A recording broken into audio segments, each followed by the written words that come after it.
दोस्तों, नायब सैनी ने 12 मार्च को जिस दिन हरियाणा के मुख्यमंत्री पद की शपथ ली थी, उस दिन केवल 5 कैबिनेट मंत्रियों को शपथ दिलाई गई थी। उसी दिन से लगातार मंत्रिमंडल विस्तार की खबरें आ रही है। 16 मार्च शनिवार को तो सुबह से ही राजभवन में तैयारियां होने और मंत्रियों के लिए राजभवन में चमचमाती कारें खड़ी होने तक की खबरें आती रही। इतना ही नहीं, हाईकमान के कहने पर पूर्व मंत्री अनिल विज की नाराजगी दूर होने और उनके डिप्टी सीएम की शपथ लेने की खबरें भी छन छन कर बाहर आती रही। लेकिन 2 बजते बजते अनिल विज ने प्रकट होकर कह दिया कि न उन्हें कोई मनाने आया और न उनकी किसी से बात हुई और न वह नाराज हैं। उन्होंने एक तरह से सबकी पोल खोल दी। ऐसा लगता है कि शपथ ग्रहण होना ही नहीं था।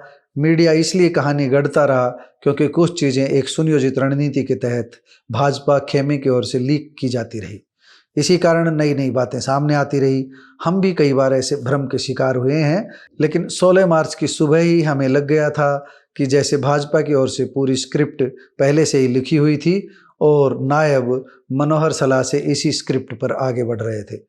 नायब सरकार को किसी निर्दलीय या दलीय विधायक की नाराजगी का डर इसलिए नहीं है क्योंकि हमारा ये मानना है कि संभवतः दुष्यंत चौटाला यह कह चुके हैं, मैं हूं ना संकट का साथी।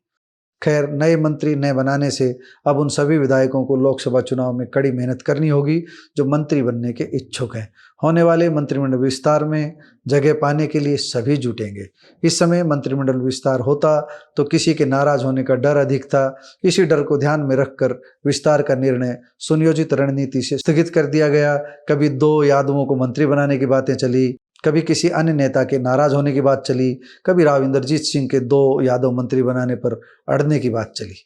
आज एक बात विशेष रूप से कहनी है। 16 मार्च यानी कि 16 मार्च की सुबह 8 बजे के आसपास हमारी भाजपा के ही एक वरिष्ठ विधायक से बात हो रही थी।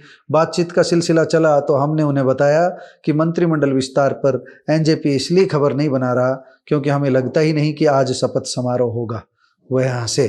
शायद उनकी धारणा भी कुछ ऐसी ही थी, लेकिन सोशल मीडिया पर आ रही राजभवन में तैयारियों की खबरें हमारे अनुमान के गलत साबित होने की ओर इशारा भी कर रही थी। लेकिन मुझे लग रहा था कि आज मंत्रिमंडल का विस्तार नहीं होगा। दोस्तों, अब चुनाव आयोग देश में लोकसभा के आम चुनाव की घोषणा कर चुका है।